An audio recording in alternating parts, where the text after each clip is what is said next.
celebration, and we are going to be making some really fun sweet treats for the Easter basket. We have this really cute bunny on a stick, a really fun, very cute butterfly.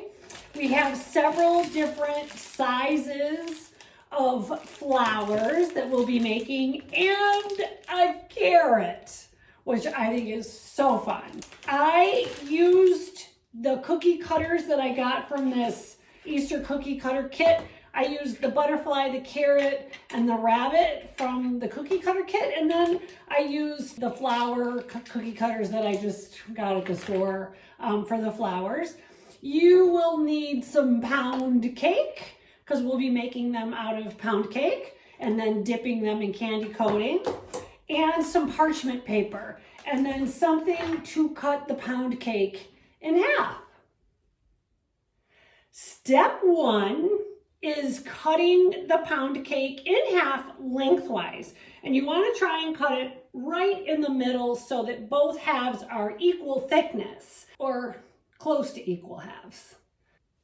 Step 2, cutting out the shapes from the pound cake.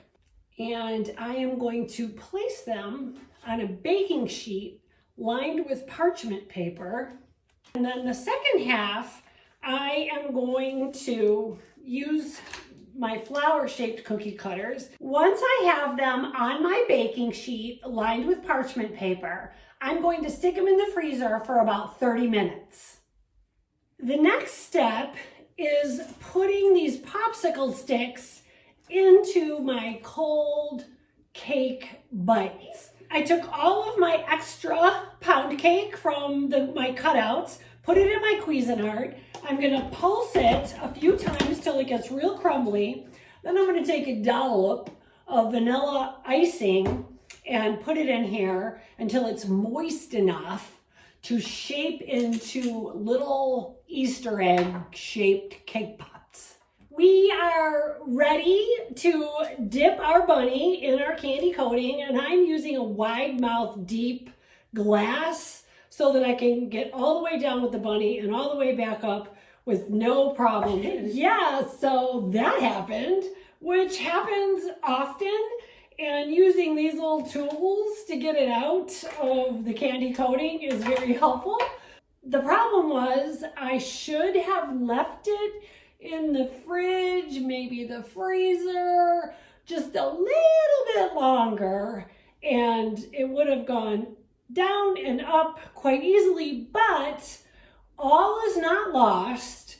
I still put his face on, and I'm gonna fix this so it looks super cute for our Easter basket. So my sweet treats have been dipped and decorated, and I got about 7 cake dipped treats and 9 cake pops, 9 or 10 cake pops. And I'm ready to package them up and put them in these cute little decorative bags. So I'm using the large bags for the larger treats, the butterfly, the bunny, and the carrot. And then the medium-sized bags for the medium-sized treats, which are the flowers. And then the smaller bags for the cake pops. And all of the bags come with these twist ties that are all different colors, which I used on the cake pops.